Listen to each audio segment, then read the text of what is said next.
Automatic always loves how that dude's just beating the shit out of the cymbals. What a way to start things. Yeah. Hello, everybody. Welcome to another episode of the Best of Five. My name is Elon, and I'm here with special co-host of the night, Blue. Blue, how's it going, man? Everything going good. How are you doing? I'm okay. I was streaming ABBA earlier, like right before setting up the show, and I hit end stream and immediately just knocked over like one of these all over my keyboard. So I had to clean up, and then everything would like keyboard died. So I had to run to the. I have a GameStop that's at the corner, down the corner of where I live. And I walked in there. I was like, "Please tell me you guys sell keyboards." And they had one. Oh my god! That was on like a clearance rack. So everything's fine, and it came with like a mouse. Like it glows orange or some shit. I don't know. It's like an MMO keyboard. I was just like, as long as it fucking types, I'm fine. Also came with a mouse, and it came with a mouse pad. So it's pretty nice. You got the full setup again. You what? You got the full setup now. Yeah. And what's really funny is I was expecting to spend like $100 or something, and I was like, "Fuck, man, gotta spend triple digit money into this keyboard." $60. So thanks GameStop for having a clearance rack and having a I don't even know what this is called. Atrix? Atrix. Okay. I don't know. It's weird. All right. Ladies and gents, welcome to Best of Five. We're staying alive. Automatic, unfortunately, couldn't be here today. He's dealing with family stuff, so he'll be back next week. But today, we're lucky enough that Blue is nice enough to join us after just getting off the plane from LA, I'm assuming yesterday. After experiencing the Arc World Tour Finals. First of all... It's like technically yesterday, but it's like I left at 9 p.m. and then I got back at like 6 p.m. here. Damn. So you... First of all, how are you holding up with all the traveling? Because I know it's exhausting. Oh, I'm exhausted. All right. I'll try my best not to make this too tiring. But before we start... Saw this on Twitter. This is from Discussing Film, who usually talks about film and video game stuff, and they said apparently there are rumors that a new Marvel game will be revealed tomorrow at 11 Eastern. Don't get your hopes up. Apparently, everybody's been talking about like an FGC or FGC. Jeez, everybody's been talking about like an Overwatch clone with Marvel characters. So maybe that's it. But where's my copium? Where's my coat? It's somewhere around here. Boss. You need like a whole tank of that shit. Do you have that copium? No. Dang it. Oh man. But I just thought that was really funny because I saw it, and you know, like, look, I'm not the biggest Marvel fan. Mm-hmm. But like as soon as I saw that, like, you know, my heart jumped a little bit. It's like, oh, Marvel vs. Capcom. Even though I don't even play Marvel all that much. But anyway, Gem Man. We're gonna go over the results of the streamer bets and everything. Or the streamer bets, the pizza bets. But before we do that, we have to go. We have to do a recap. However, I am a dum-dum, and since I was streaming ABBA all day, I forgot to, you know, record the recap. So we're just gonna do it. We're just gonna do it. Fuck it, right? And Blue, you can add in whatever tidbits you want here. All right. Yeah, for those of you that missed it, we were an official co-stream of the Arc World Tour. So I was here 6 hours a day for 3 days watching the tournament. It was a little crazy. But anyway, let's start with Uni. Under Night and Birth 2, the Arc World Tour 2023 finals. The winner, Knots, followed by the runner-up, Mario. Third place, LPT, Blues Gone. Fourth place, Hassan Luna, GC Yoshi, and P4 Luciner, tied for fifth. And Luce and Brone, tying for seventh. So congratulations to everybody in the Uni 2 bracket. Next, okay, let's go for some Grand Blue versus Rising. It was taken by one of three Japanese representatives in the bracket. It was taken by Fukunaga. Second place, Koji Koko, fighting all the way from the last chance qualifier to get second. And what's really funny is there were a couple of people who picked a last chance qualifier making it. And if I was mean, I could have said, oh, the qualifier was number one was Gobo. Sorry, you picked the wrong one. But I won't do that. We'll get into that. Zerom taking the bronze medal. Zippy with the fourth place. Fitizen from Germany. And Taco tying for fifth. And Sonic and Gobo from the last chance qualifier tying for seventh. So congratulations to Fukunaga for taking the big win. And everybody for the big show up. And then finally, the pièce de résistance was the Guilty Gear finals. After all was said and done, a completely shocking, nobody expected this to be the top 8 results. Varix, all the way from Senegal, taking what I think is Africa's first big World Tour Finals win, which is incredibly, incredibly important and super awesome to see. So congratulations to Varix, man. He really just blew everybody out of the water. Slash from Saudi Arabia taking second place. Tempest NYC, who a lot of people had to win, taking third place. Zando. Nobody would have expected Zando fourth, I think. Everybody had written off Zando, so I'm super happy to see him here with fourth. Aaron DeMac, which, if I'm not mistaken, was he a last chance qualifier guy? Yep, he was one of the last chance qualifiers. Okay, cool. It was him and Apology Man, right? Apology Man, yes. Yeah. So Aaron DeMac, last chance qualifier, tying with Umisho. Man, Umisho was on a tear the first couple of days, and then she wound up in fifth. Still an amazing showing. Amazing showing. Leo and Peppery Splash tying for seventh. And once again, Varix from Senegal taking the big win. That was wild. Wild. You know what's really cool? Seeing an Asuka mirror match between Gobo and Zando, my favorite thing.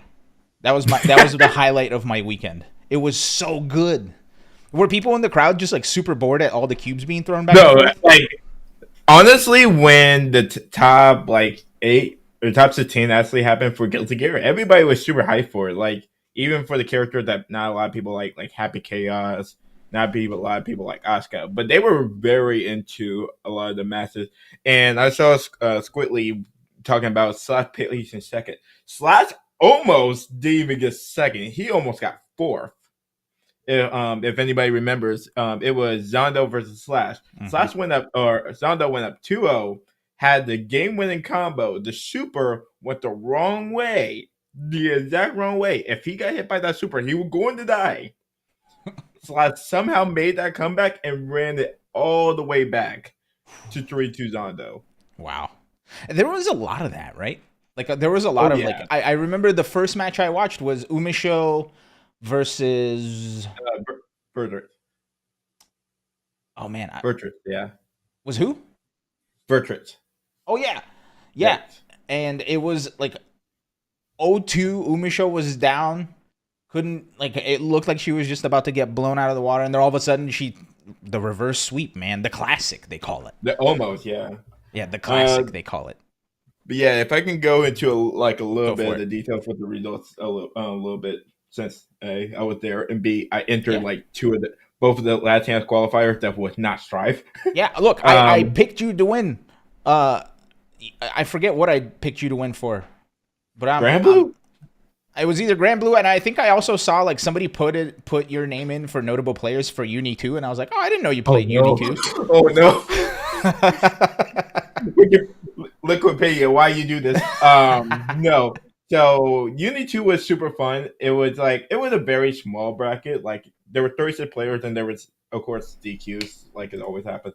But that when we got to like the top 16, which I somehow made top 16 winners, that was when it got intense. Like everybody was a killer. I think I lost my matches to who was it? It was I lost to GC Yoshi and Loser. So if I won that match, I would have made top 8. And then I lost to um it was not Nas, but it was somebody else that was in top 8, of course. And that from there, everybody just played their heart out, which was very, very fun to see. So I ended up with 9th place in that tournament. Move on to Saturday when Grand Blue happened, and almost everybody was expecting. If you know anything about the Grand Blue fantasy versus meta right now, it's Near. Near is the character that you want to watch out for. She's the character that is pretty much dominating the meta. When either if it's her or Siegfried. Nobody expected Lancelot to win the entire tournament. Not a single person. And if anybody said otherwise, they are lying. Um, but when it came to the LCQ, I got 13th in that, losing to a near player in the Cagliostro. That happens. But the highlight of the LCQ was definitely Gobo. Gobo playing the Ladiva. Ladiva is not considered a very, very popular character. She's not even like mid tier. She's pretty low on the standards of most characters. But Gobo made that character work. He knew how to really play that grappler matchup really well, and that really came into fruition going against the Japanese players and the U.S. players, even if they had like very strong characters. Yeah, it's crazy that like, man, I don't know what that dude eats or drinks, but it just feels crazy like man. Dude, it just feels like he like whenever he plays, it's like all of a sudden like emotions are just elevated. Oh yeah, like did you my favorite commentary line from the entire weekend? Did you see the clip of Ubonic Plague when he was describing Gobo? No, what did he say? I'm No, sure I so heard it, he but I was don't like remember. he was talking to some Japanese players. And he was like, "Does Gobo have the secondary?" Because like most players in Grand Blue has like a secondary character, and the Japanese player, I don't know who it is. Ibana could not tell me either. Was like, "No, Ladiva only, crazy man." And he's like, "Wait, really? Ladiva only?" He's like, "Yeah." Near? Wow. No. To be? No. Only Ladiva. Crazy man. Wow. Dude, and he made it all the way to the grand finals and got into the full bracket, the finals, right? Yep. So I have a question for you. Yep. Something that bothered me a lot about the Grand Blue tournament is, first of all, the matches were great. Commentary was great. I was super happy to see Ebonic Plague do his thing. But they didn't play out the grand finals of the LCQ match. They legit were just like, oh, we're not going to play it. Later. Yeah, they did the same thing for Guilty Gear Strive. Did they really? Yeah. They didn't play the grand final for that one either. Oh my God. The Grand Blue one makes more sense because the grand finals for the LCQ would have been the first round matchup for Grand Blue in the finals. So the finals were the players who qualified with Koji Coco and Gobo, right? Mm-hmm. They were fated to face first round winners in the finals, like in that top 8 first round winners. So they just said, hey, don't let them play already. We'll play that match tomorrow to see. Guilty Gear, I have no idea why, because Apology Man was on one group while dang it, I'm trying to remember. Aaron DeMac. I keep forgetting the other.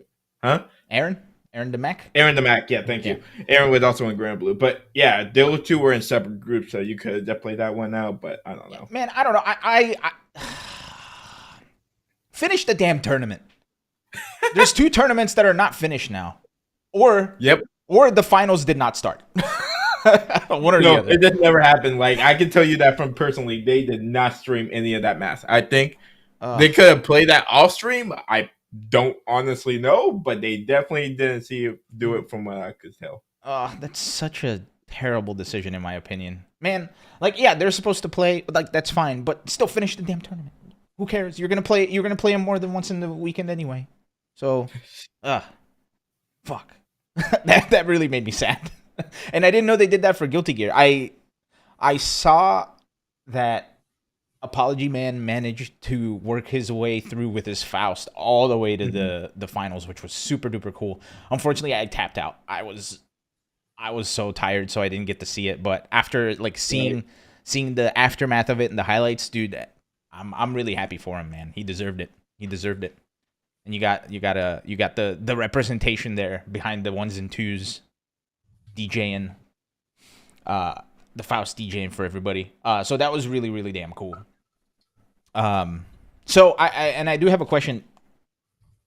Uni 2 Mhm. was in the early morning.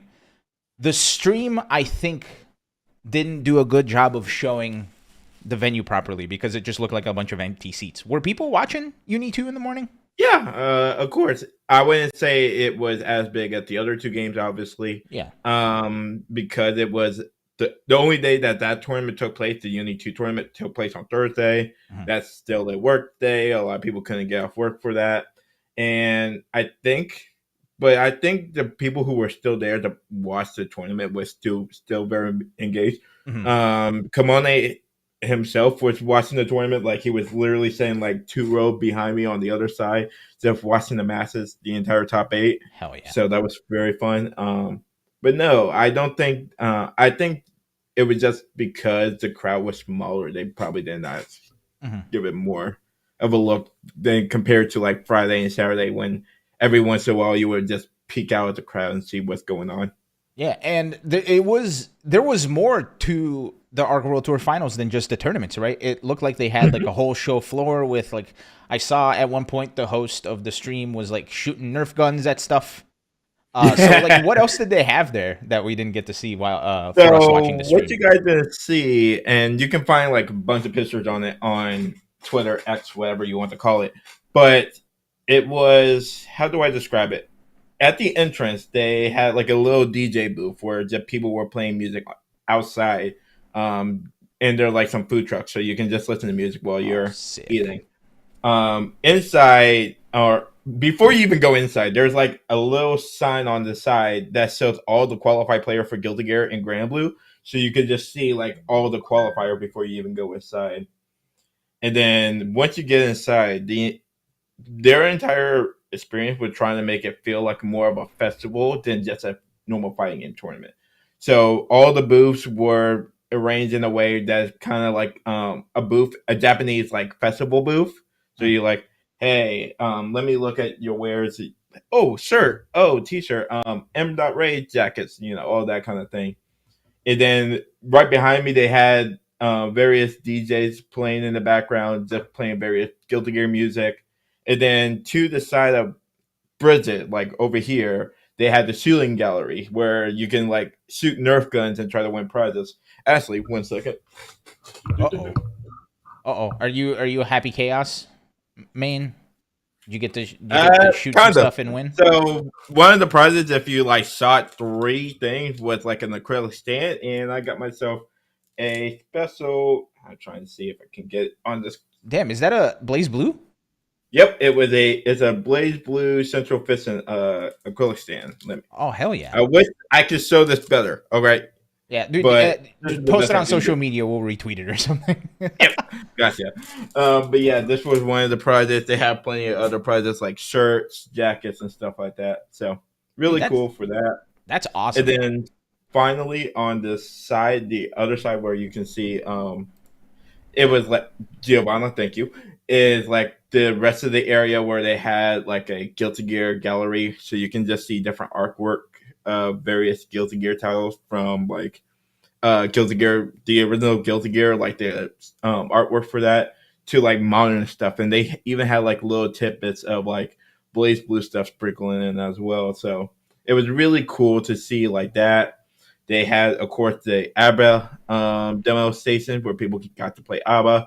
There was the Guilty Gear board game, the Guilty Gear White Sweets card game expansion that they just announced, and just a bunch of places where you can just hang out as a Guilty Gear fan. Of course, the art gallery was there with the British English voice actor. And during like break times, or not even break times, just throughout the day, they had various like show matches with the developers of Guilty Gear Strive and Under Night, which I tried to fight Gamone in Under Night and Birth 2. Got whipped. That man knows how to play some Under Night.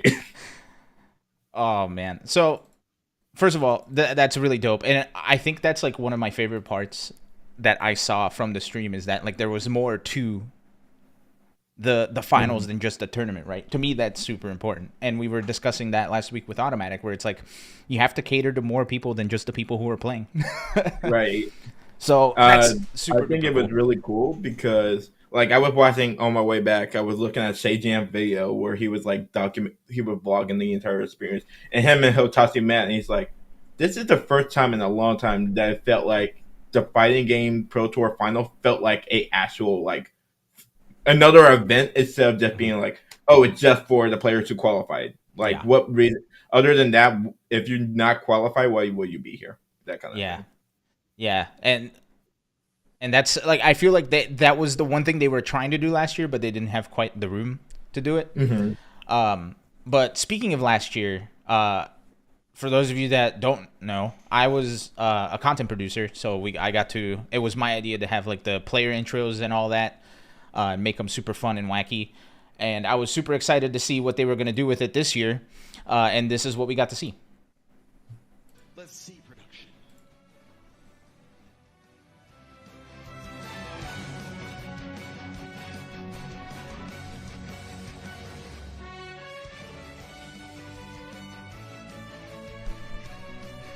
Man, what the fuck? Look, I understand it was a whole different company, and we talked a little bit about it off stream. Look, I'm going to talk some shit. Thunder is the name of the company that did the production. The tournament itself, the venue, looked amazing, right? The stream itself, while it had some issues, every stream does. Streaming's a blow-up. Looked great. The presentation itself looked great. But man, they don't know the vibes of the FGC, and that made me so sad. That made me so sad. As soon as I saw like the Arc World Tour trailer had hip hop in it, I knew they didn't know nothing. And that's not a knock on hip hop or rap or anything, but it's like that's not Guilty Gear Grand Blue or Uni 2, right? So the vibes were already off, and then oh man, we're just back to like regular old esports stuff. I was so looking forward to seeing some creative shit, and I'm so disappointed. How was the reception of those, like, from the crowd? I would say that most of it was. I would say it depends on the player. So, like, by the end of like top 8 for Guilty Gear, Slash was just getting a big reception because freaking during his intro he was just doing thumbs up, and everybody in the crowd was literally doing the same thing, being like, dude, I support Slash. Let's go, my boy. Dude, that was legit. Like my favorite part is like the players who did want to put something in did. And also something else I wanted to point out that I thought was really, really cool, and it was one of my favorite parts of the weekend, was how much the commentators got to interact with the audience. That I thought was so cool. And I mean, yeah, they were having issues with the game, and sometimes they had the stall or whatever, but and they took to the crowd the stall, and everybody stalled together, and it was really cool. Like people were just like holding up signs, like a bunch of people got pictures of Seijam. Like, dude, that stuff to me was so cool. And then like they showed like a bunch of people cosplaying, like and then they put me on camera randomly for 2 times. I don't know why. That's right. Yeah, I think it was when the host was doing a walkthrough. You were at the Arxis booth when he showed up. Yeah. And look, I don't have it pulled up, but on the stream that I was watching, I was like, it's blue. I remember I was there when the camera came up, and I was like, I don't want to be here. Dude, it was. But no, it was so also funny. During the Grand Blue top 8. They put the camera on me. I'm just like, huh? What? And then they did it again, and I'm like, why? Why you put me on the camera twice? I'm not good looking. Go to the cosplayers. And they used it for the freaking the ending sequence, like the ending credits. Yeah. They put one of the videos on there. I'm just like, why? Was that interesting enough to put it in the end credits? Dude, yeah. You start your acting reel now. You got on-camera experience. But dude, like it was so funny seeing you at the booth and then like seeing you look at the camera, like, and you gave this look of like you did one of these. You were like, yeah. Yep. that was so funny. And I remember I was like, oh, it's blue. Shit, that was really funny.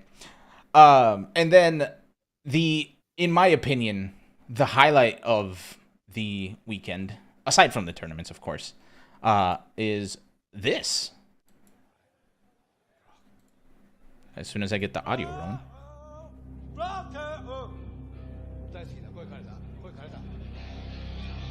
大輔石渡り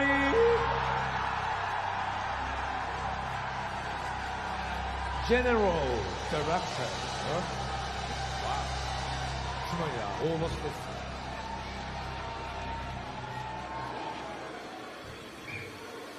I can see that.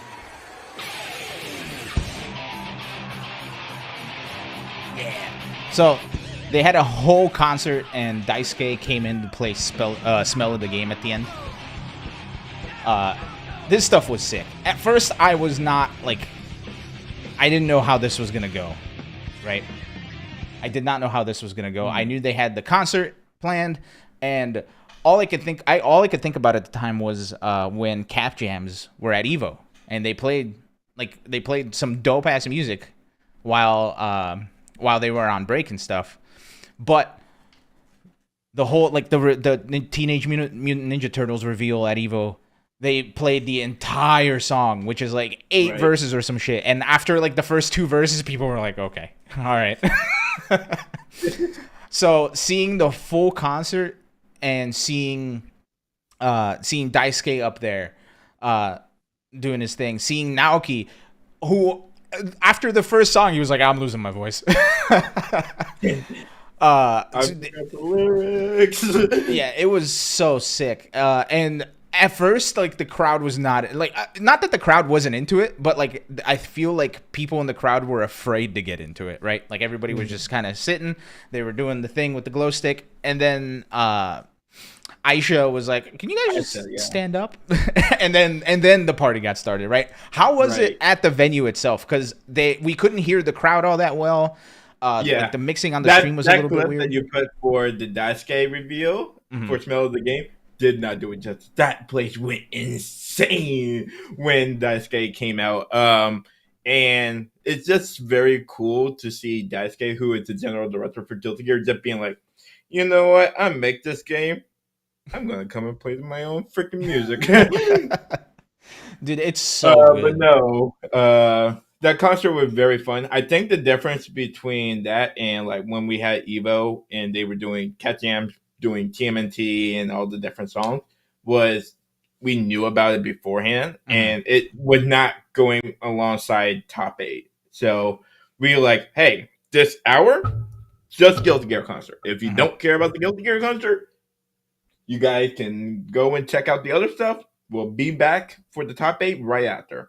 Yeah. If you want to hear the Guilty Gear music, come in, enjoy.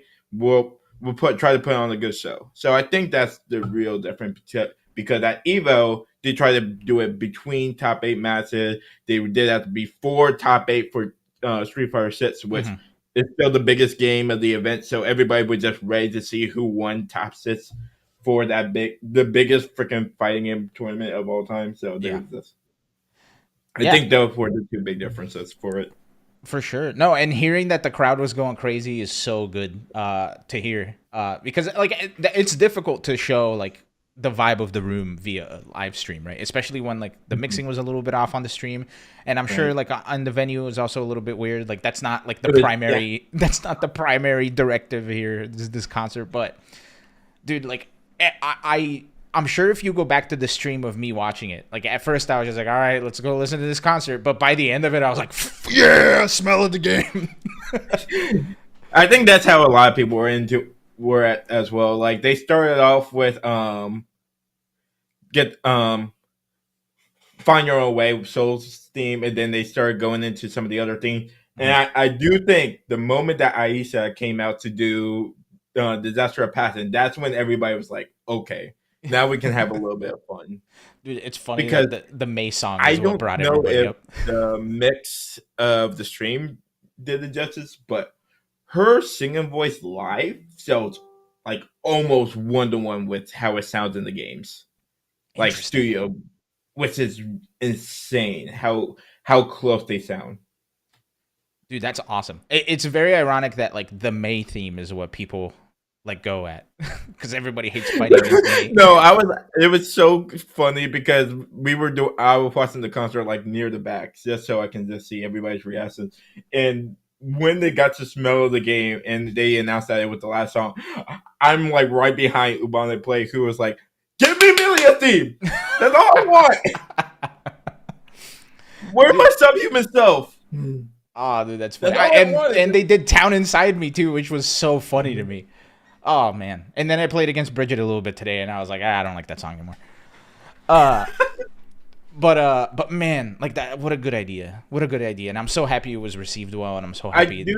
I really hope they bring it for future years and maybe change the set list a bit so it's not always just soul theme, Kai theme, Potemkin, May, stuff like that. I do hope they do more themes, especially when you're getting these new DLC characters that everybody's starting to love coming back. So yeah, no, 1,000%, and this is what I want to see, right? Even if it fell apart and if it didn't go great, like fine, at least you tried something. But the fact that they tried it and it came out great, and it even though like the audience at first seemed a little hesitant, but like once everybody was like, "Oh shit, this is actually fun." Right. And that's the same way with the festival kind of feel too. I wish there was a picture to show you guys. Check Twitter. But the way that the arena was laid out, it looks like a Japanese festival. Like you would go to a Japanese festival like sometime in the summer and you would just see all these different booths and all these different fields. Lanterns were on the ceiling and stuff like that. It made it feel completely different from like any other fighting game event that I've gone to in a long time. The vibes were definitely different, even though it was a Pro Tour final. No, I'm a big fan. Now, as it was a Pro Tour final, and as you know, Blue, you've been subject to this. We do some bets here, and we put pizzas on the line. Oh God, here we go. There was a pizza prediction bet that we have the top 3 for. For the predictions. So first of all, I had two bets going. I got together with a couple of other co-streamers, and we put in our picks, and we paid out each other pizza. And then you, the viewers and listeners, also wrote in with your predictions, and I have the top 3 of those for the viewers.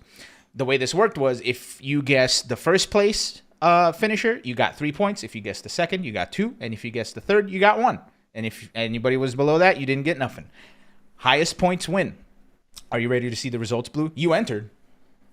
I don't know how it did. I just don't remember anything. Okay, well, here are the top 3.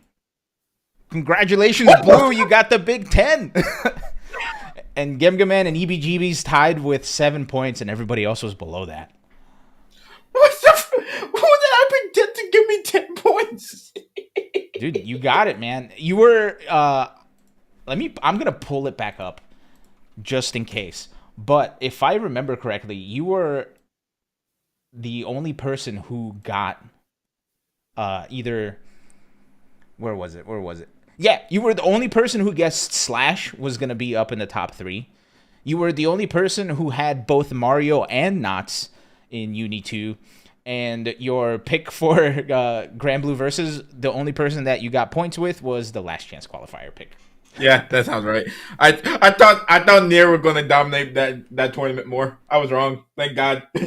I'll take that win. I'll take that loss. I'll take that L. Yeah, well, you take an L there, but you take a W here because I owe you some pizza. So send me a message to remind you to get you some pizza. All right. Gotcha. And I got together with a couple of co-streamers. There were 4 of us. It was me, Taiga, Diaphone, and Lord Knight. We all did the same thing. We picked our top 3 for each. And whoever got the most... Before you reveal, so... It was you, Tega, Diaphone, and Lord Knight. before I give a predict, I'm going to predict what the order is in terms Okay. of standings, knowing how everybody knows their anime games. I feel Diaphone got first, then Lord Knight, you, Tega. Okay. You could not be more wrong. Dang it. So here are the results.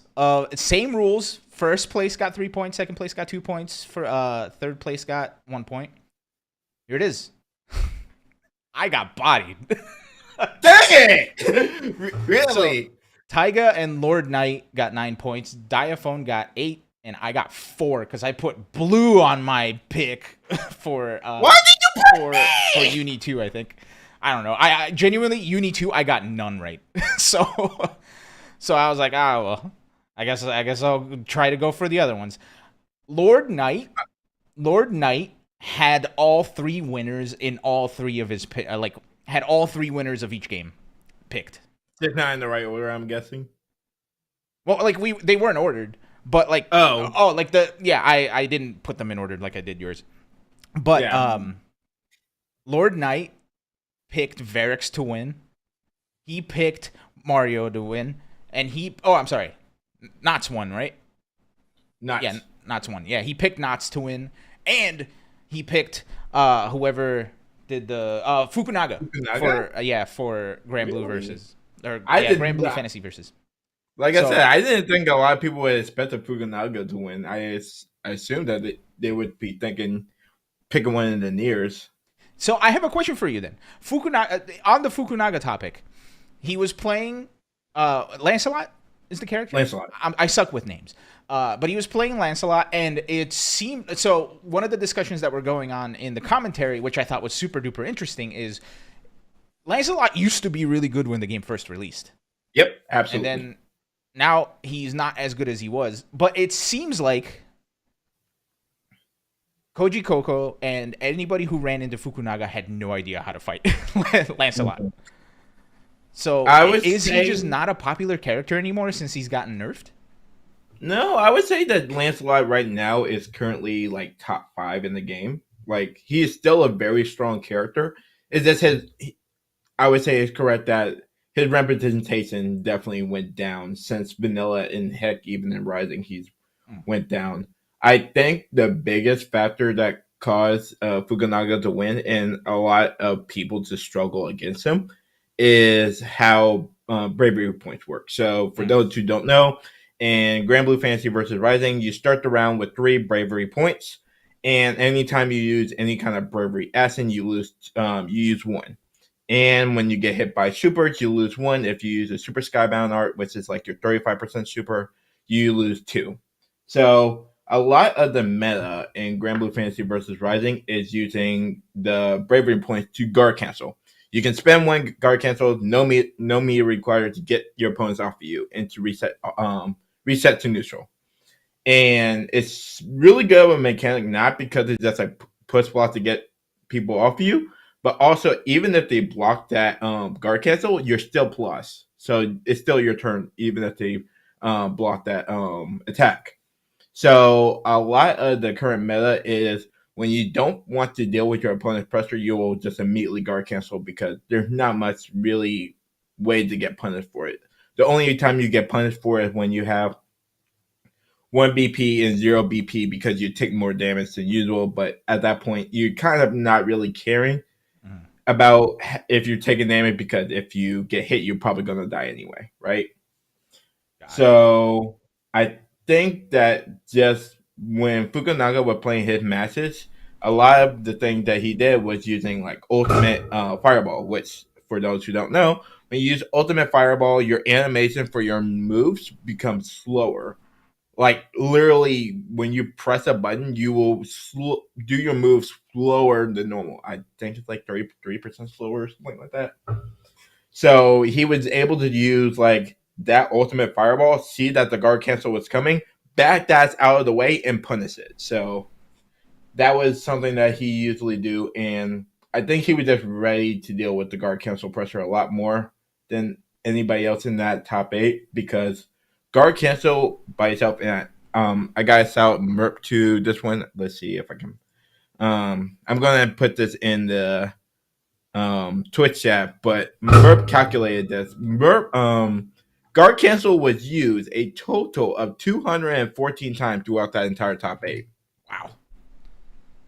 So that tells you how important, how big of a mechanic that was. That it was used 214 times. You only get 3 per round, and it gets reset. So to get to 214 times means that you used it a crap ton. That is a lot. Wow, especially for a limited resource. So Fukunaga essentially just knew how to make people not. I don't even.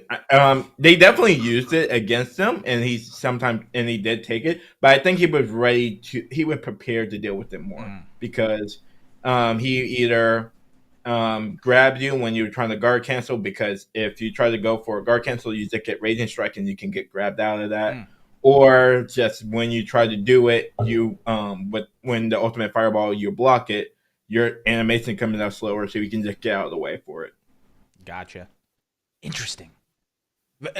It feels very rare to see somebody like kind of break a meta a little bit during a tournament, especially at a World Tour Finals, right? Just because everybody streams and everybody watches so much nowadays, so it's super cool that that's how that shook out. But after the tournament, of course, there was the usual reveals and all that fun stuff. And after Grand Blue, we got one of these.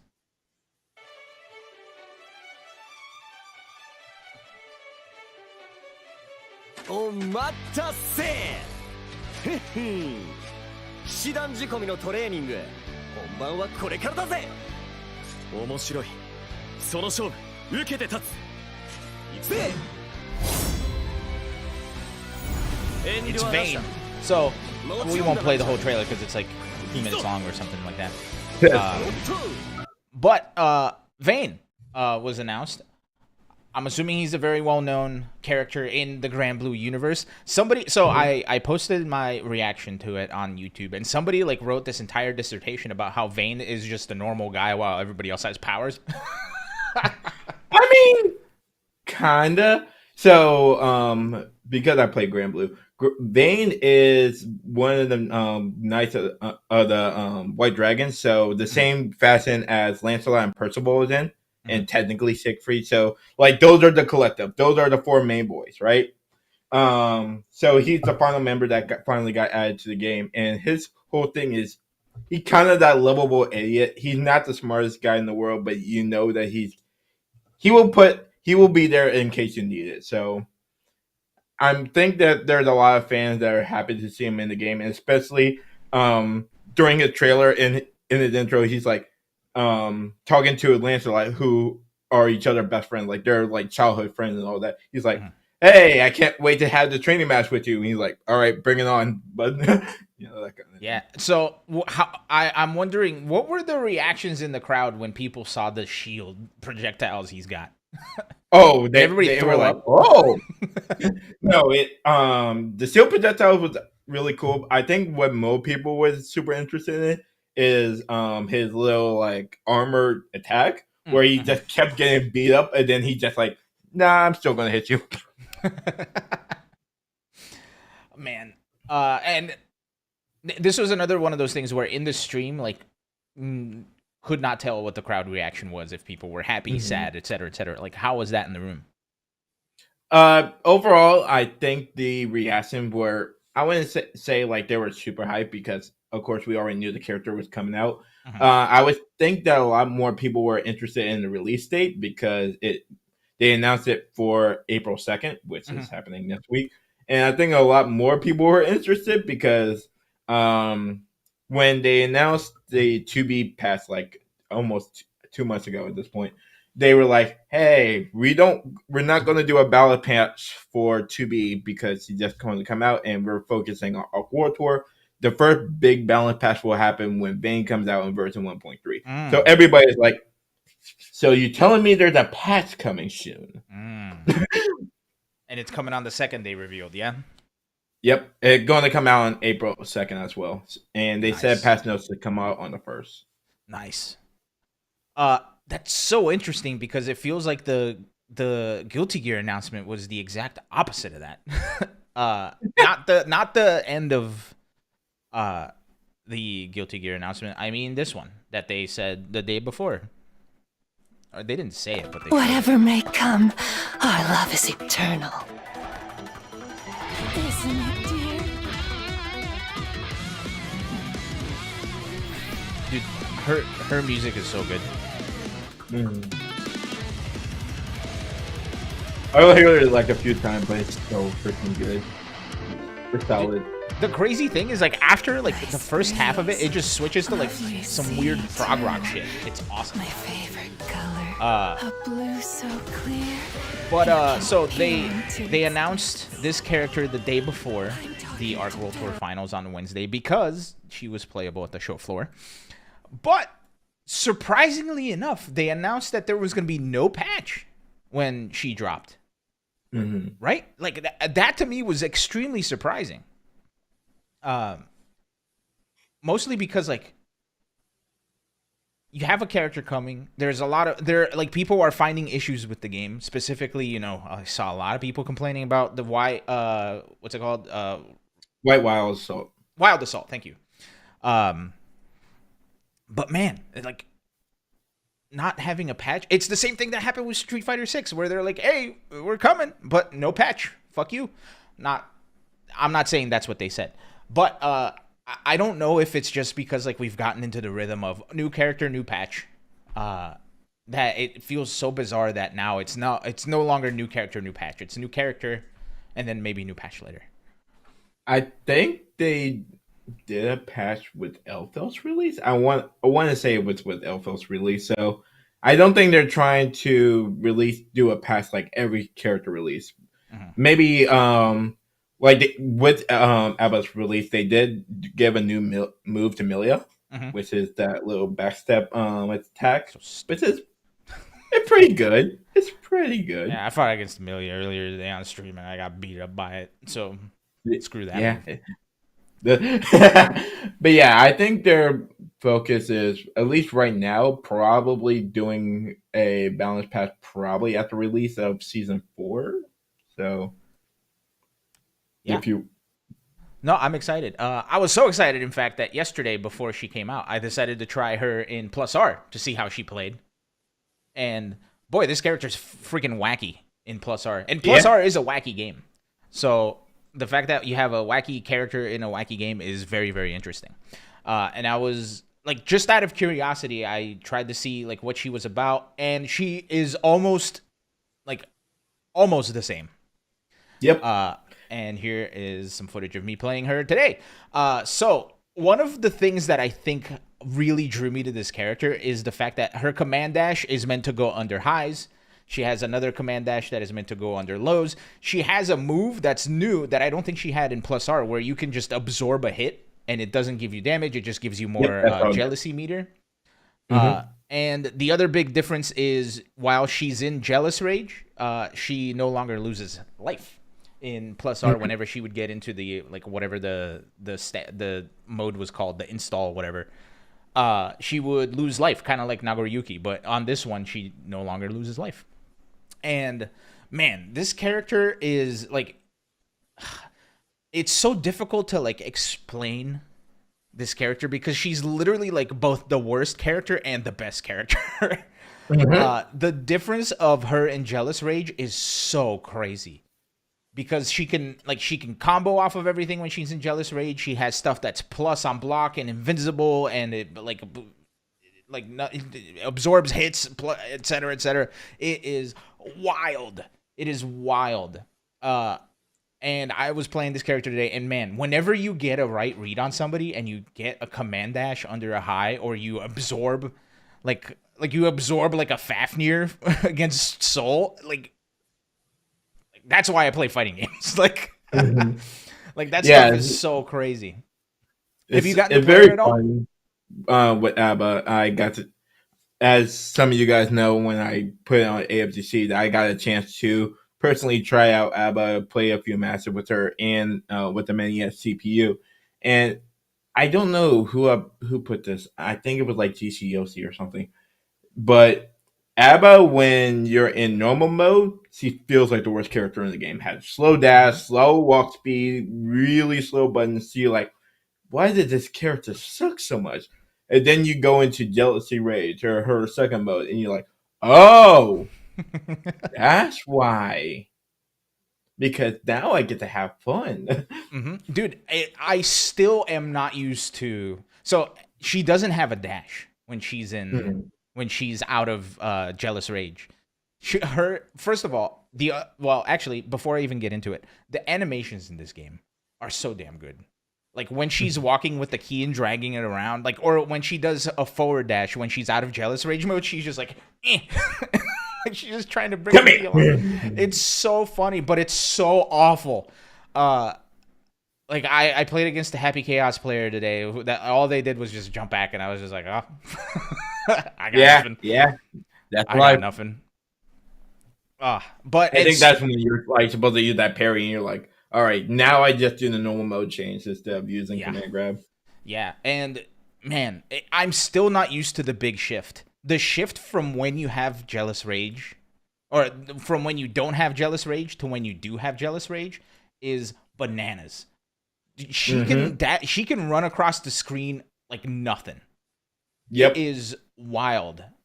She is literally the fastest character in the game when she's in jealousy. I was about to say, like, I wouldn't be surprised if she's the fastest character in this game. Yep, she's faster than Chip at that point. Dude, look at this. It's just Pressure City. And she's got like her reversal, it's a DP that like absorbs hits. That one. It absorbs supers. Yeah, it absorbs supers. The thing that I really like that they did with her is her it's not even parry, like her absorb and that move. The fact that they give you as much opportunity to use it as possible. Because it's not, since Guilty Gear has a lot of like multi-hitting block strings and all this other stuff, to me it was very easy to write that move off to be like, oh, somebody's just gonna jab and you're gonna absorb it, and then they're gonna like press slash or something and you're gonna get fucked up. There is an invincibility period after you absorb stuff that is wild. It is wild, and it is so much fun to see. Like like what was it? Even with her DP, that's it hits twice. If you absorb it, you absorb the first hit, and then the second hit's just like, oh no, I'm invincible, I'm still absorbing it, fuck you. And then you just beat the shit out of them. It is so damn cool. It is so damn cool. And the fact that they give you all of the tools that you need on paper to make this character work, even though it's literally like both the worst character and the best character in the game. I just wish her damn command grab went a little bit farther, because it's so difficult to land that fucking thing. And I guess it makes sense because that's what gets you into jealous rage and all that. But I cannot tell you the amount of times where I would either do a block string or do a combo and then try to go into the command grab, and she's just like, oh, no, too far. Yeah, just a little bit too far, yeah. Yeah, and my other big praise is that the command grab is, first of all, it's a hit grab, so you know you're not gonna if somebody like people can block it, but it's plus on block. It's plus on block. It's wild, but it's like one or two. It's so subtle. Her moves are all like either like -1 or 2 or +1 or 2 are on block. It is crazy. It is crazy. There's only like the only thing that I think is like actually punishable is her follow up to her 236 slash, the whip thing. Yeah, because even that is safe. But if you do the follow up, that's what do you call it? Punishable. Yeah, that's punishable. Man, dude, I just really like her. She brought me back to Strive. Cool character. Yeah, she brought me back to Strive. I specifically saw, too, when I went back into Strive, the last time I had played Strive was when Johnny came out. I completely missed Elfeld. So I went back in and I played, and she's damn cool. And I had a lot of fun. Have you gotten to play at home, or have you just gotten to play at the venue? Only at the venue. Gotcha. I definitely will try her out. I don't know if she will be a character that people will stick to for a long time. She definitely has potential to be like a very strong character. It's just a lot. She I takes think a lot of lapping will be Yeah, needed. Yeah, and even in the match, she takes so much work. Mhm. Like, man, oh, I'm just getting PTSD of like trying to dash forward and remembering, oh right, I can't run forward. Uh, oh man. But that feeling when you play Nagaryuki and you're just like, oh, you can't blade me right now. Oh man, dude, that character's so much fun. I can't wait to go. I'm gonna play more Guilty Gear either tonight or tomorrow.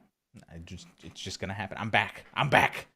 Uh, I just hate that the online still is kind of ass. Where like the matchmaking sucks and the lobbies are broken. Like, why isn't that fixed? Why isn't that fixed? Yeah. And Hackerman's, I guess, is still an issue if I recall correctly. I think that got fixed, but Oh, did that get fixed? I think that got fixed. Don't quote me on that, but I think that got fixed. But the online is still not having the best of times. Well, look, I'm very happy to say this, but it is a little bit of sad that Hackermans will no longer be infesting Guilty Gear. So, Blue, will you join me in giving Hackerman a goodbye salute? Goodbye, Hackerman. Good riddance. But I'm super excited, man. Like, it's fun. It's fun. I'm having fun. That doesn't happen often anymore. So here's I know we went into ABBA, but I want to go back to the Arc World Tour Finals real quick because you were there. You had said that it felt completely different from any other event because it felt like a festival. Give me 3 of your favorite things that you experienced while you were there. But 3 favorite things while I was there. Okay. I would say my top 3 would probably be the feeling of the. I think they feel like a cop out, but the vibes that happen while I was at Aqua Tour is just unmatched. As you know, I go to a bunch of events. I've gone to Evo, CEO Taku, and it just felt so different from everything else. I don't because not everybody was there to compete. Like I said, at that like by Friday or so, there's only like 24 people who playing the video games at this point in the tournament. So most of the people that were there were just there to check out all the different booths, check out the tournament itself, just watching the stream, and it was so much fun just talking to people, hearing how people were reacting to these certain moves, to these certain players and stuff like that. It was all just very fun. Um, I think another thing that was just really fun is just like the commentators. They you could tell that there was a lot of liberty for them to really talk about the game and stuff like that. Like I personally don't know how controlling when it comes to like Capcom Cup or SNK they are about talking about other fighting games, but they were at liberty to talk about literally anything they wanted to. They talked about the history with Aaron the Mac playing both Dragon Ball, and he was in Guilty Gear while he was still playing the Grand Blue LCQ. We got to talk about some of the things like old Guilty Gear games, talking about Blaze Blue, talking about Persona and all these. They talk about Street Fighter, even games outside the company. It's like you can tell that the commentators were able to talk about however they want and tell that story to the audience about why this meant so much for different players. Oh, that's awesome. And then finally, again, they feel like very much like a cop out.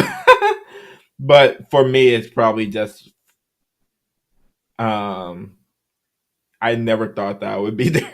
It feels so much like a cop out. But So how did that happen? Did they reach out to you? Were they like, "Hey, you do AFGC news"? Speaking of news, by the way, I just want to give a shout out to Automatic, who resubscribed for 5 months in a row. Thank you, Automatic.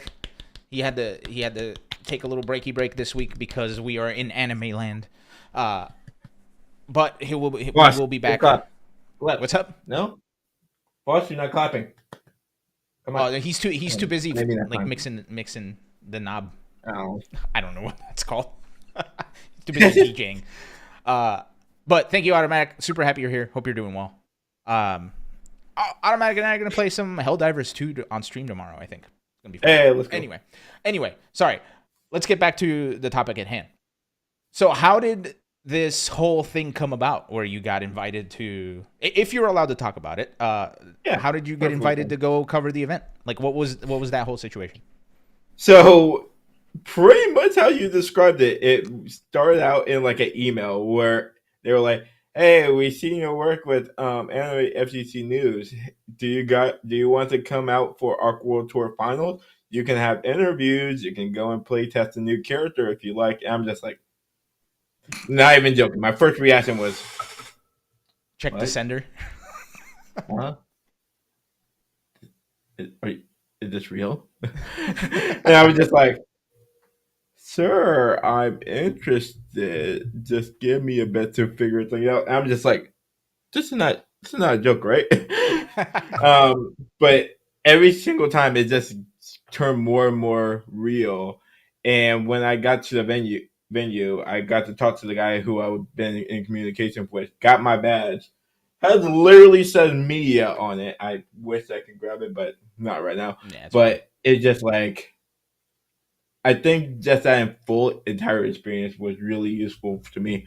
I got to meet so many people who either heard about Anime FGC News, talked about AFGC News, followed the Twitter account and stuff like that. And they just appreciate all the work that I do, that it just felt very positive and motivating to hear how many people really enjoyed that account. It's very crazy to see. Yeah. No, that's awesome, man. Was the person you were working with the community manager? Or was it somebody else? It was someone else. Okay. But I did talk to the community manager, and we just said some few things. Cool. Oh, shoot, we're on ads. It's fine. It's fine. If people want to avoid ads, they can subscribe. I wish I had a better answer. that. Yeah, I wish I had a better answer. But I mean, the people who aren't subscribed are in the middle of the ad, so they can't hear us. But anyway, for those of you listening to the audio version of the podcast, subscribe to us on Twitch and YouTube. Why not? We have videos going up and everything like that. But that's awesome, man. Look, I am very happy. When I saw the announcement, I was like, hell yeah. I think you do a very good job of being a source of news aggregation and like showing that you really care about this stuff and you want other people to be informed, which is kind of the goal of Best of 5 as well. So the fact that you're one of our producers is also like, hey, look, you're doing it. You're doing the thing. You're making the FGC a better place for everybody. And I think that is extremely important and in some cases rare. Right. No, it was very welcoming and heartwarming to see. And it was very, very cool to see, like, whenever I post like the results of various tournaments, like I do my usual graphic being like, this person won Unity 2, this person won Grand Blue, this one person won Guilty Gear, and I just see like out of the corner of my eye while I'm walking around the venue, our system works America, our system works esports, who retweeted this. I'm like, what? Huh? Dude, what's it called in anime? Senpai noticed you? Yeah. I'm out of the anime loop.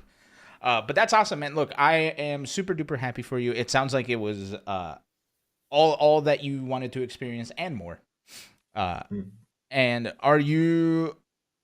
Oh shit! I forgot to even mention. I didn't even get the video, but after the entire tournament, they showed that Guilty Gear is indeed getting a season 4 in Strive, and that the last character is Slayer. Which, well, we don't know if it's Slayer. They could trick us, but probably somebody, I forget who it was, but I think it was when I was streaming. Somebody said, like, what if it's like Morrigan or something, like completely off the wall? What if Darrow? Dude, that would be wild. That would be wild. But tell me, like, I saw videos of like people high-fiving and shit after the reveal. It was very, very funny.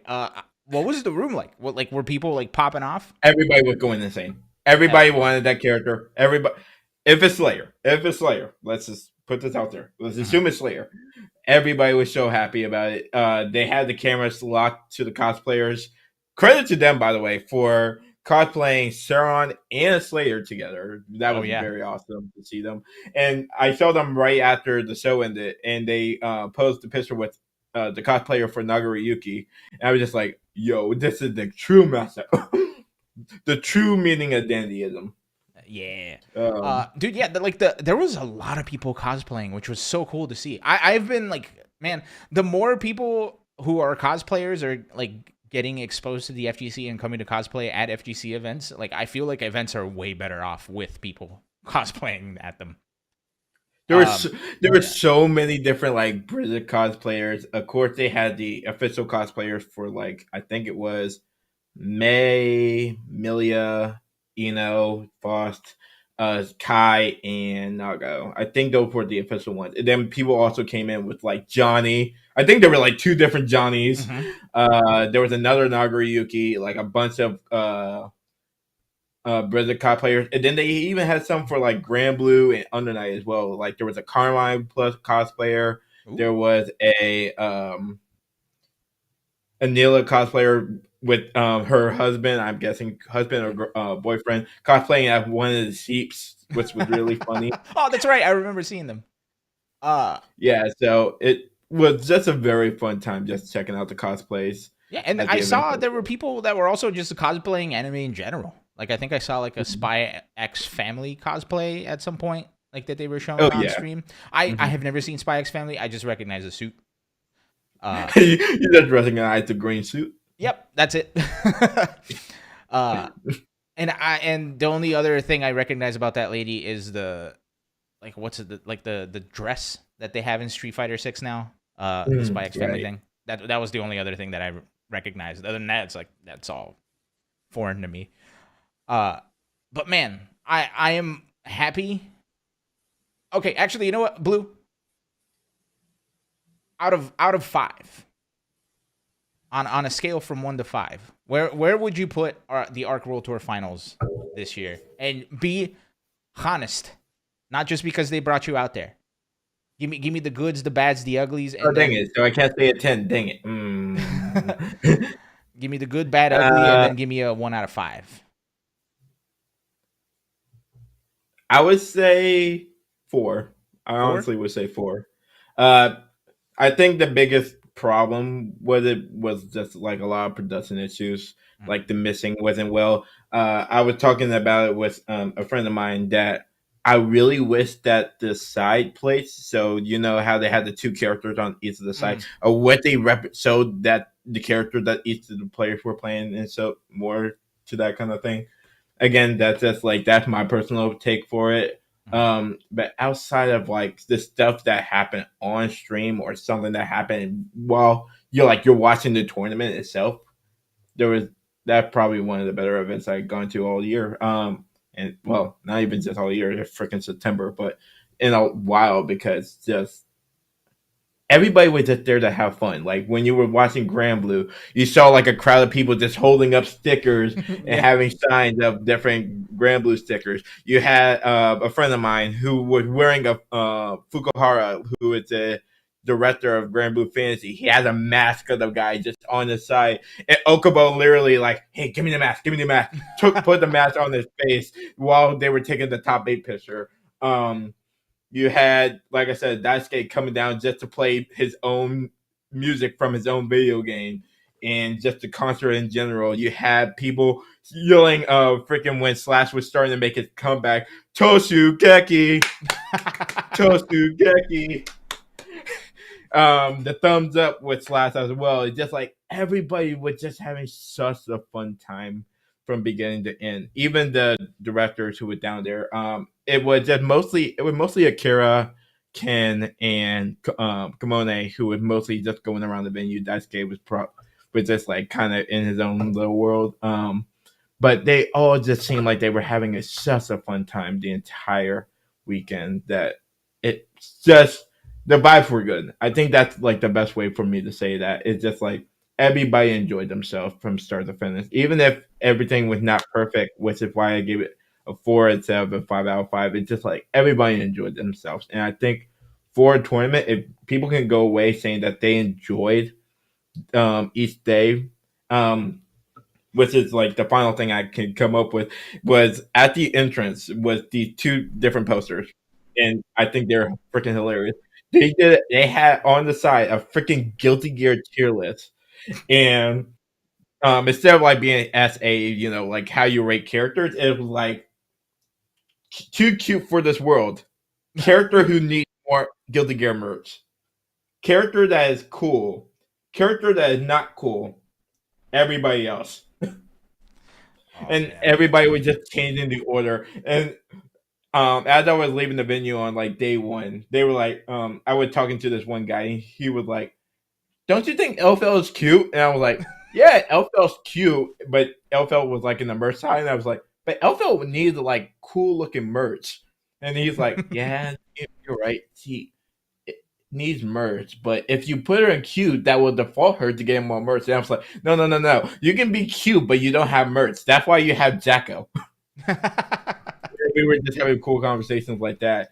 And then also like at the end of every day, they had like a little survey, like a little like put in a dot where you think your favorite event was, and like how do you feel about the whole event in general. And I barely saw anybody that said that they were like neutral to dissatisfied. They were either satisfied or very satisfied. The Guilty Gear Strive was some of their favorite parts of the tournament. The concert was their favorite part of the event. Um, Going to check out the art gallery, playing against some of the developers. Like everybody had like a moment that they just had so much fun with. And I think when it comes to having an event, even if it's not a Pro Tour final or anything like that, if you can have something that somebody can take away from as a memory, then you did your job. You well. You did your event well. Yeah, 1,000%. Man, I'm really sad I wasn't there this year to push the content boundaries again, but I'm really happy that things went as well as they did. And the Next fact- year, there you go. We get the intros in. We get the intro back. Let's go, baby. Arxis, hit me up. But I've been saying it jokingly, but I kind of mean it. It's we live in a vibes based economy, and the fact that the vibes were good is genuinely all I think we can ask for, especially like at a finals, right? Because it's so hard to get people to go to like people who don't play to go out to like a World Tour finals or something. So the fact that they did this, and that's so cool. That was really interesting because literally I had so many people when I was talking to them just say like this was their first fighting game event. Who would think that their first ever fighting game like event would be a Pro Tour final that they probably weren't invited to? Most likely. that is So it's crazy. just like that's crazy to me. That is new. That is new. I wonder how did they find out about it? I wonder. Maybe they just like Guilty Gear and they were like, oh, look, Yeah, this thing. I would assume they like one of the games because not a lot of like honest, I'm not trying to be mean. There's not a lot of like super majors happening in California nowadays. There's like very few and far between. So they probably heard the Arc World Tour Finals was taking place and like, oh, this is actually nearby. Let me go down to that. And they had a blast. I asked them, did you have fun? And they just said this was one of the coolest things I ever gone to. So Hell yeah. Dude, that's amazing, man. That makes me really happy and optimistic for the future, which is a difficult thing to do nowadays. Blue, we have to move on from the Arc World Tour finals into more frustrating news. So I think, did you want to stick around and discuss Saudi Arabia? I would. I honestly would, but I also do have something I have to commit to real quick. So no, I go do probably your have thing. to. Go do your thing. I'll sit here and rant about Saudi Arabia for a little bit. But before you go, where can people find you? Plug your stuff. Like where do we see more?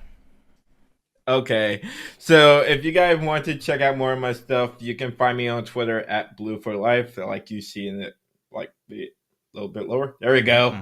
In that red part right there, you can find me on Twitter at Blue for Life. You can follow the AFTC news account for anything that is related to anime, fighting games related, whether it be Guilty Gear, Blaze Blue, BB Tag, Skullgirls, anything like that.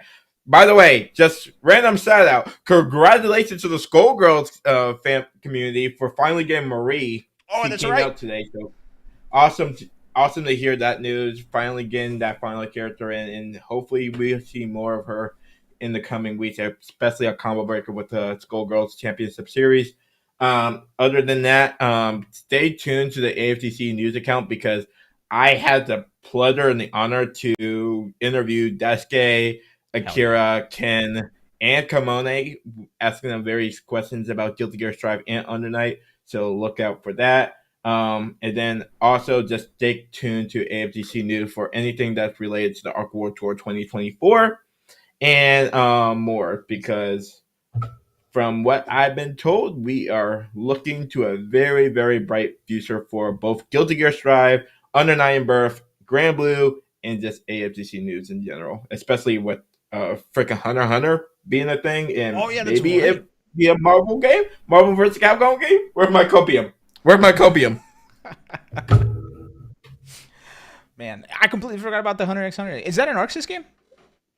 No, it's it's an Indian Alien. game. Yeah. Okay. Dude, first of all, that's amazing. I can't wait to see. I feel like I rarely ever see interviews with Daisuke.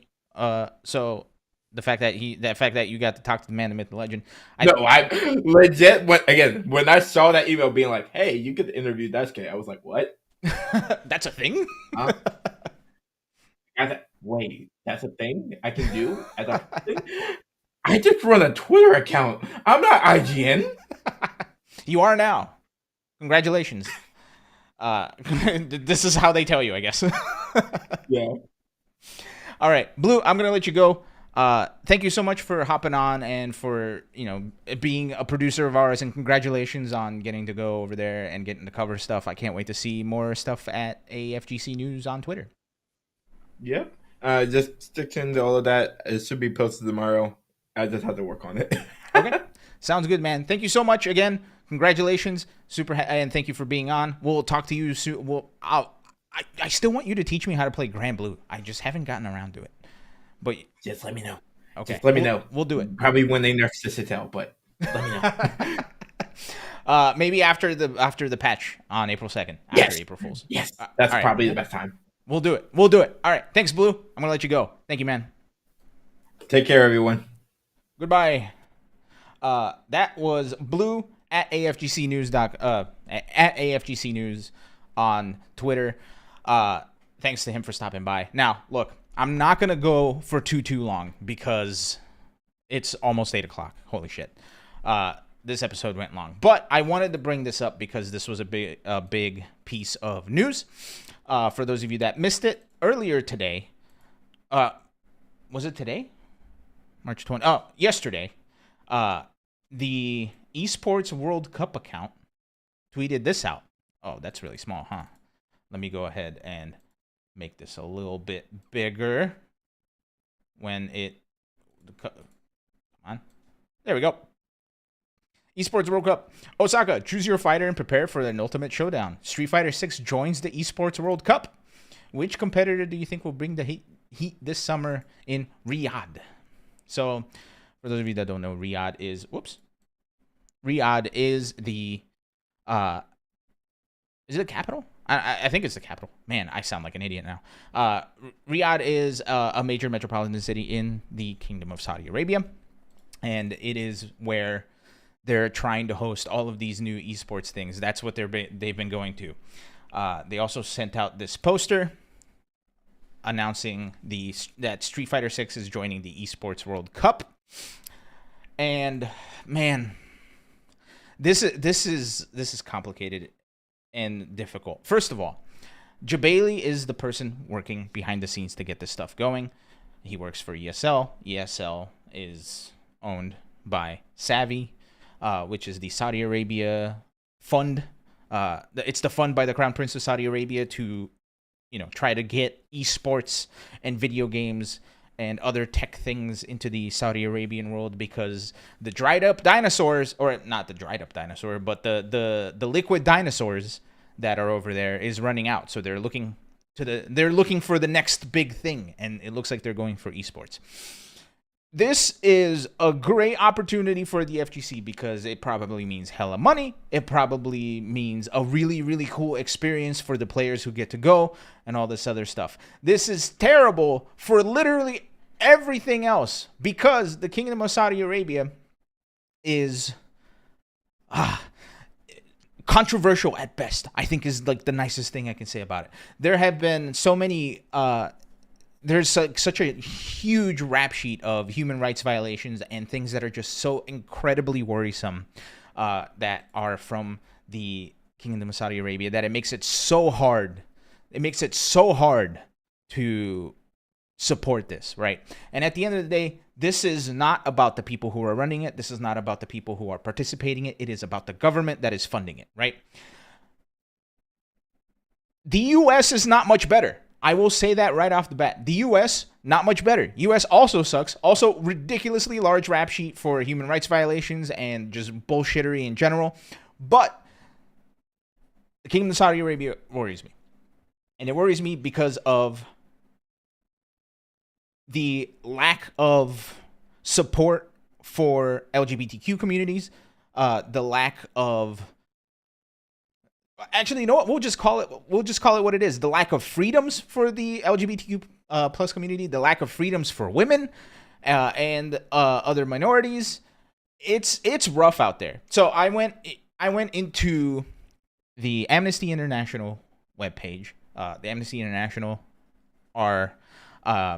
is a news source that they basically compile all of the shit that's wrong with places like Riyadh, or like Saudi Arabia, rather. And here are a couple of highlights from their report on Saudi Arabia from 2022 to 2023. Number 1, in the single largest mass execution in recent decades, 81 men, citizens, and foreign nationals were executed on the 12th of March.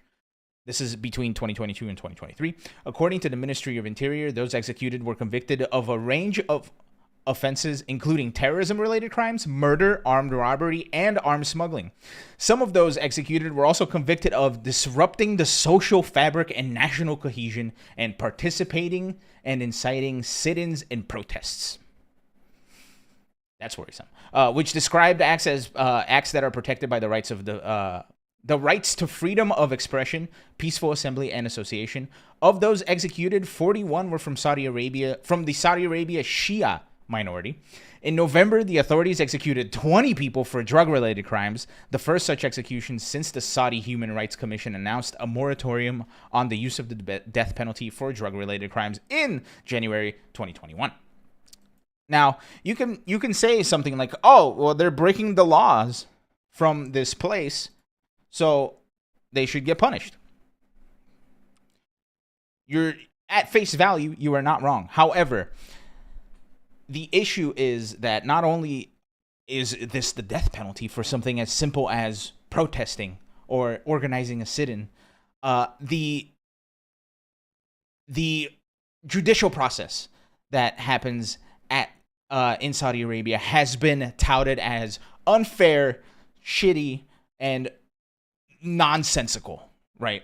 So the fact that they have this process that is just a complete mess of BS to sentence people to death is a big problem. Next, another highlight from the Amnesty International report on Saudi Arabia from 2022 to 2023. The Specialized Criminal Court, the SCC, convicted and sentenced at least 15 individuals, both citizens and foreign nationals, to between 15 and 45 years in prison after grossly unfair trials for their peaceful expression or association, including peaceful online speech on Twitter. The SCC sentenced at least 2 women's rights activists to unprecedentedly lengthy prison sentences. So if you think women should be, if you think there should be equality for women, you are going to spend 15 to 45 years in prison in Saudi Arabia. That's a big problem. If you wrote a tweet saying, "Man, I hate X, Y, and Z," you're going to spend 45 years in prison in Saudi Arabia. That is absolutely ridiculous, right? And man, it really kind of puts into perspective like, oh yeah, in the U.S. we have this thing called freedom of speech where I can say fuck the U.S. government and there's not an FBI, like I'm not going to prison, right? That stuff, it's easy to kind of take that stuff for granted until you see something like this, which is extremely worrisome. And this is the government that wants to make Riyadh the esports capital of the world, right? This is where our paychecks are coming from. Last but not least, this is the last thing I wanted to highlight from that same report from Amnesty International between 2022 and 2023. And this one is very clear-cut, in my opinion. In March, the Council of Ministers passed a new personal status law, which came into effect in June. The new law, which was not previously codified, enables discrimination against women, including through male guardianship. Only men can be legal guardians under this law, and women must have a male guardian's permission to marry and are then obliged to obey their husband. Moreover, the law does not give women and men equal rights over matters relating to their children in the event of separation.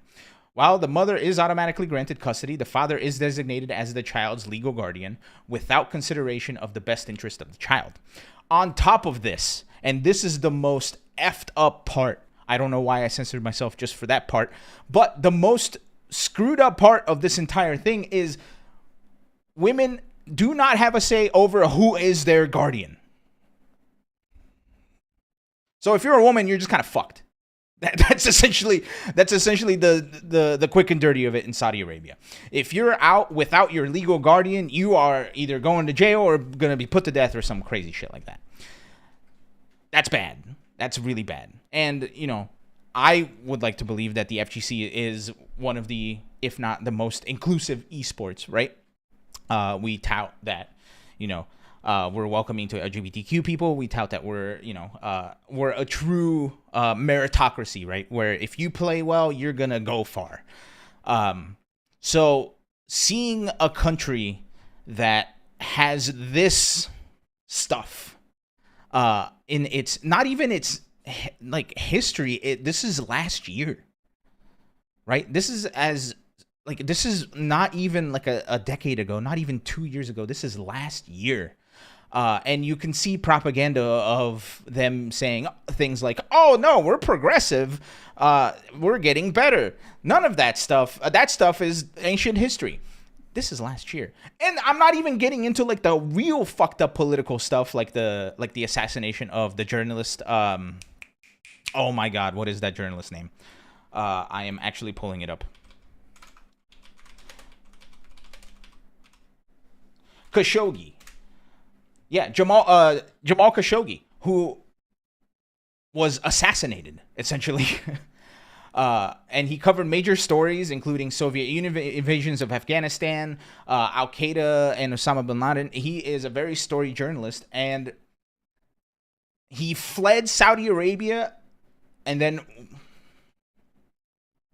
was murdered by a Saudi-sanctioned murderer. So not even getting into that kind of fucked up stuff. Just getting into the human rights violations of it all. It's very difficult. It's extremely difficult to see something announced in Saudi Arabia and go, oh, hey, that's awesome.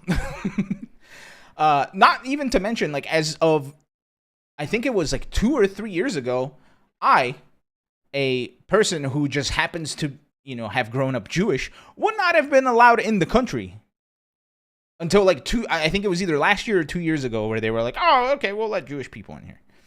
And, that's its whole freaking thing, right? Now, you can say something like, oh, but Elon, the U.S. is also incredibly terrible. They are, there's no equality based on, there's inequality based on racial and sexual and gender identities. The U.S. is not perfect. You're right. I'm not saying the U.S. is good. The U.S. and Saudi Arabia both are terrible. And my big issue with Saudi Arabia is, with this event in particular, is that it is funded by the government of Saudi Arabia, who does this kind of stuff, right? Whereas in the U.S., these are private companies who aren't necessarily involved with government and with these decisions. It's hard. It's really hard to see something like this and be excited for it. I would like to think that the people who are excited for this and are excited to get involved just don't know any better. But I don't know. I don't know. And I don't want to have the cynical view of, you know, people having an issue until the check clears, right? Because for me personally, it's like, you know, get that bag, right? Sometimes you have to eat shit to pay rent. But is going down this path worthwhile? I don't think so. I think this is something we need to stay away from. But the fact that, you know, one of the bigger companies in esports right now, ESL, is under the Savvy funding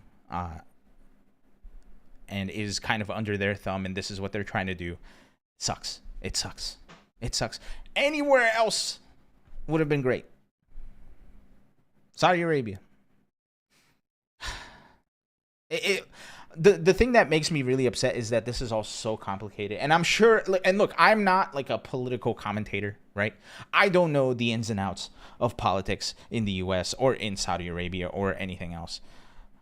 But seeing what is presented, like what I have shown you with the human rights violations, with the executions, with the lack of freedom of speech, all of this, it makes it so hard to see an upside to this, right? But yeah, those are, I know I just kind of rambled for a little while, but like those are my thoughts on the thing. I don't think there's anything else I can say at this point. It sucks. I don't want this to be what is happening, but it is what is happening. There is a very cynical part of me. I will say this, and I don't mean this. Well, maybe I do. I don't know. The one thing I do not want to see. And I genuinely think this may be happening behind the scenes. I have no evidence. I have no real, what's it called? Like I have no like real tangible reason for saying this, but it's just a gut feeling. There is a part of me that thinks we're going to see Evo Saudi Arabia at some point, Evo Riyadh. And that to me is going to be kind of like the end. There is a part of me that like I have this gut feeling that it's going to happen, especially because Sony announced that they are a partner in the Esports World Cup happening in Riyadh. Man, I do not want to see something like that. Man, I don't even know what to say. Like, I just have this gut feeling that it's going to happen. And I want to be excited for the people who are working on these things because they're doing their best. They're like really trying to elevate the FGC. They're like trying to they're trying their damnedest to make something really good.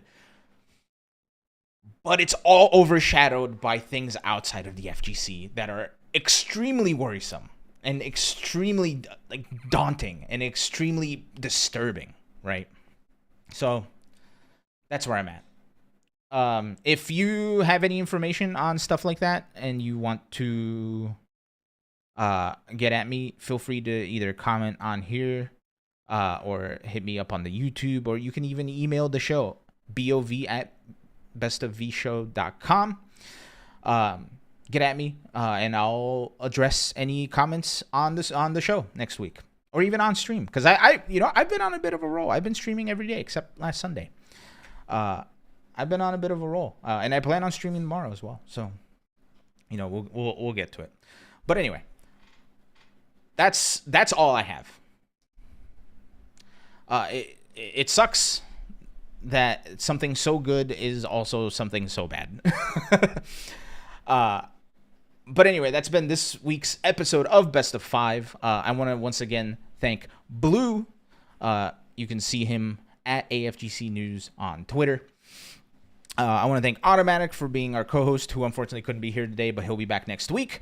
I want to thank That Mean Scene for being our producer and making the amazing recap graphics that you saw earlier. And I want to thank you all for joining, for listening, and for everything. And if you want more, you can always go to our YouTube, our Twitch. Everything is Best of V Show. Or you can even just go to bestofvshow.com. That'll take you to everywhere. But yeah, that's going to be it. People in the chat, thank you for being here. You guys are great. People listening, if you're on your way to work right now, feel free to flip off the driver that's to your left. And if there is no driver to your left, you can feel free to flip off the driver to your right. And if there are no drivers to your left and your right, then there's no traffic. You're fine. But thanks, everybody. I'm out of here. I will see you all tomorrow for a stream and next week for another episode of Best of 5. This is episode 306. I'm outie. Oh, shit. Before we go, let's go raid somebody, shall we? We have a good number of people here. Who should we go raid? Who's on? Who's on? Oh. All right. Just the Kid is doing his can opener run. So let's go say hi to Just the Kid. Tell him I said hello. If you don't know Just the Kid, he is an amazing jury player and a friend of the show. We had him on as a guest a couple of months ago. Get in there, follow his stream, subscribe if you feel so inclined, and tell him I said hello. I'm out of here. Thank you, everybody. I'll catch you all in the next one. Goodbye.